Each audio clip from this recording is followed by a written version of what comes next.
Hello, and welcome back to the channel.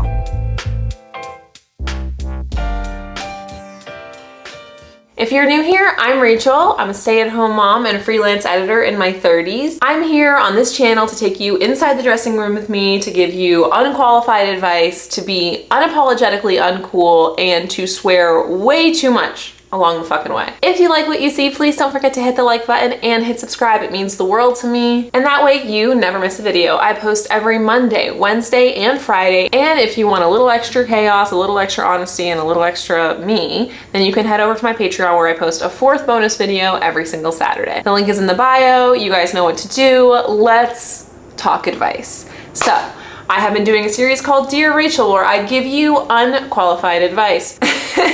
I've been having fun with it. I don't know if I'm gonna continue it for too much longer, but it's been fun to do this in the meantime. So you guys sent me your problems and here I am to solve them. If you've missed the last couple, I think I made a playlist, but you'll have to just go back on my channel and look.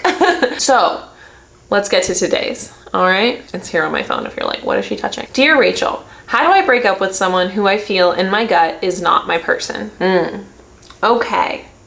Can I tell you guys something? This is truly unqualified advice for the first time, really, because I feel like in the past, Dear Rachels, I've related in some way to the thing. I relate to this, but I've never broken up with anybody. This is true.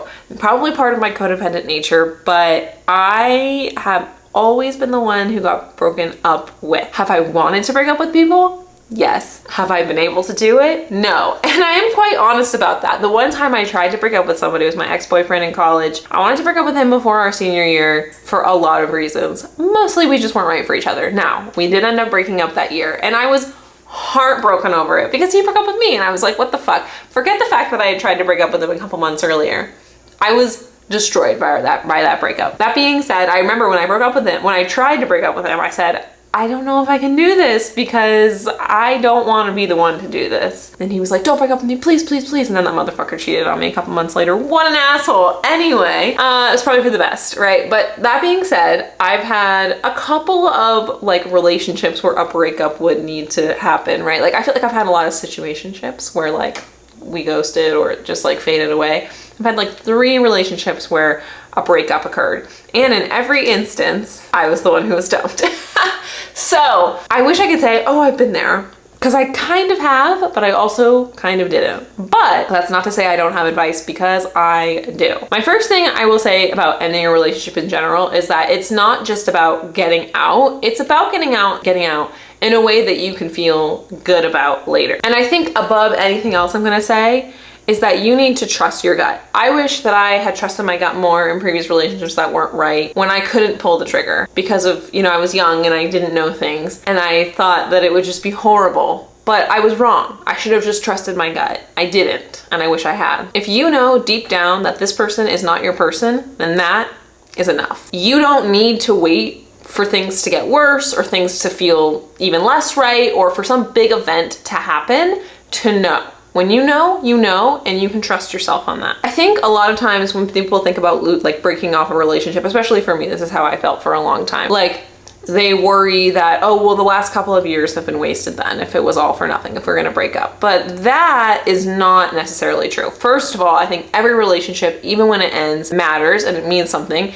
and it builds you as you continue on in your life. So even if it ends for whatever reason, it's not necessarily always a negative thing in terms of like wasting your time or wasting your youth or wasting your 20s or wasting your life. Like that's not necessarily always the case. A lot of people get sucked into that idea and that kind of all comes down to this idea called the sunk cost fallacy. I'm gonna literally read the definition of this because there's no way I'm gonna be able to memorize it. Sunk cost fallacy is the phenomenon whereby a person is reluctant to abandon a strategy or course of action because they've invested heavily in it, even when it's clear that abandonment would be more beneficial. This idea that like all that time was wasted, if it ends, it must have meant nothing, so we cling to it because it must mean something. All of this time that we devoted, all of this section of our lives, it has to have meant something, it has to be important, so we cling to it even though we know it's not healthy, it's not right, there's a, you know, whatever reason there is, we cling to this idea of something instead of going out and finding something that might be healthier or better or whatever, different, new, exciting. We're afraid of that unknown, and we've already put so much time and effort into this relationship, it's hard to leave. But it's a fallacy, right? Like, first of all, you've already sunk that time into it. It is what it is. And I like to think that doesn't mean it didn't mean anything, even if it ends. They taught you something. You grew as a person. Things changed. You're a different person, and that's fine. And it's not worth not seeing what's on the other side if that's what's calling to you.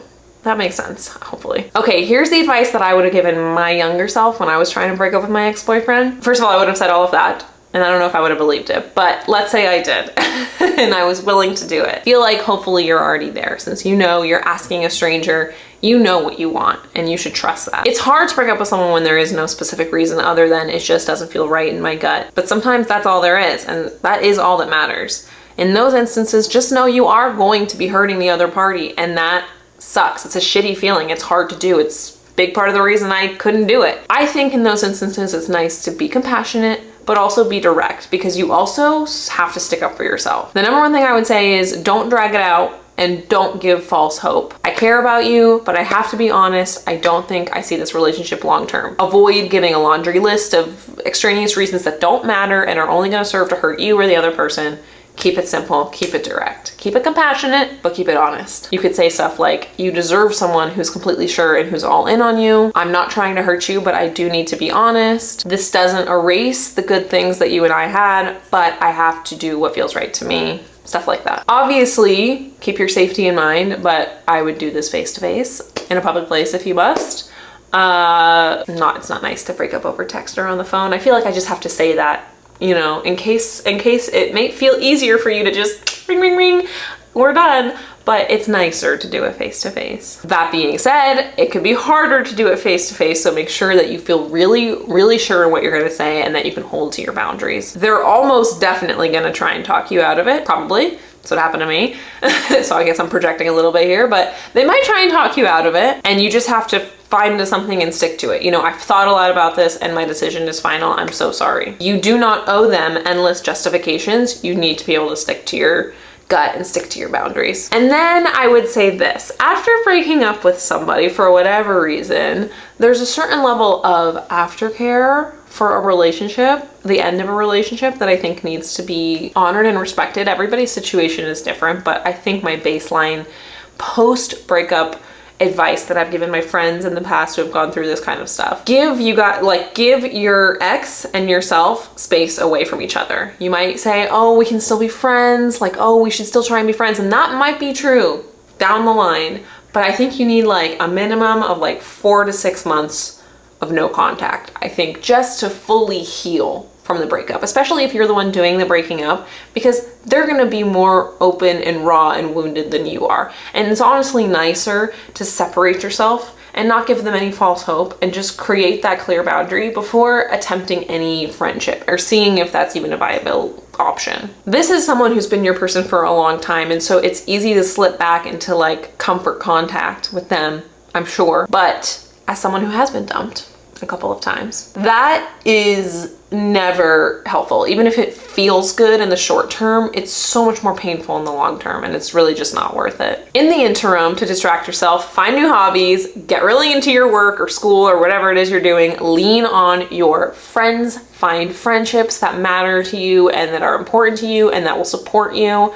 Journal, talk to yourself. I do that shit constantly. Go to therapy, or really lean into your therapist if you're already there, and find your own way to process the breakup, because I'm sure the actual breakup may or may not be traumatic, but probably will be in some way. And even though you know it's right, you will have hurt someone that you care for. That can be traumatic in its own way. Do what you need to do to take care of yourself and give them space to take care of themselves. Don't give in when they most likely attempt to contact you, because it just never does anything but hurt everybody. At the end of the day, I'm basically telling you, break out, right? Trust your gut, do what you must, don't believe in the sunk cost fallacy, and go forward with what your gut is telling you. And then I guess the rest of my advice was mostly just to break up as kindly as you can. It seems difficult, but it is possible. If your intentions are good, no matter how much the other person fights back, you know, breaking up kindly is possible. Doing it face to face, being honest, being sure of yourself, being compassionate, and holding your boundaries. But really, mostly just being honest without being cruel,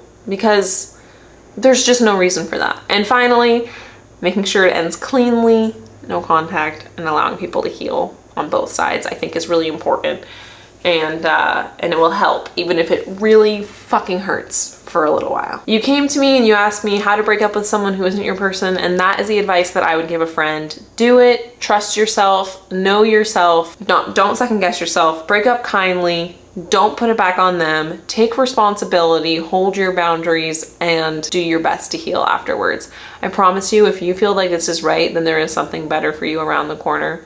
Not better for you, that almost seems mean, but something more well-suited for you around the corner. If you're feeling these gut feelings like this isn't your person, then you owe it to them to end it, because I wouldn't want to be with someone who's not in it 100%. I would never want someone to be with me just because they're like, well, I've been with her for like 10 years, right? Mario and I are gonna be together for 10 years this month. Like, so I might as well just keep it going, right? I don't think he feels that way about me. I certainly don't feel that way about him, but I have felt that way about exes in the past, and I wish I had just broken it off when I wanted to, instead of letting it drag until its inevitable, shitty, fiery conclusion. I've also been broken up with by people who I did not want to break up with, and that hurts too. And that's how I know afterwards, no matter how much, like, I tried to talk to them nonstop, and it was so embarrassing for me looking back, but it's better that you have space. Give them space. Even if they're clawing and crying for you, space is important after a breakup. So that's the advice I would give, unqualified as it may be. I hope that's helpful. Like I said, I haven't been enjoying doing these, but we'll see if I continue this series, because they're not being viewed that often. So it's like, I want to do things that you guys want to see. So I'm always just trying to play with my video styles and switch it up. So maybe I'll do a couple more of these in the future. Maybe I might switch it up to something new going forward. I haven't quite decided. That being said, this was a Dear Rachel. I hope you appreciated it. If you have any advice for someone who's looking to break up with their significant other, if you've done the breaking up or you've been broken up with, sound off in the comments below. I know that I read them and a lot of other people read them too. It makes me so happy to see you guys responding to each other's comments. So, oh, I hear the garage. My husband just got home. Anyway, thank you guys so much for watching, and I'll see you guys in the next one. Bye.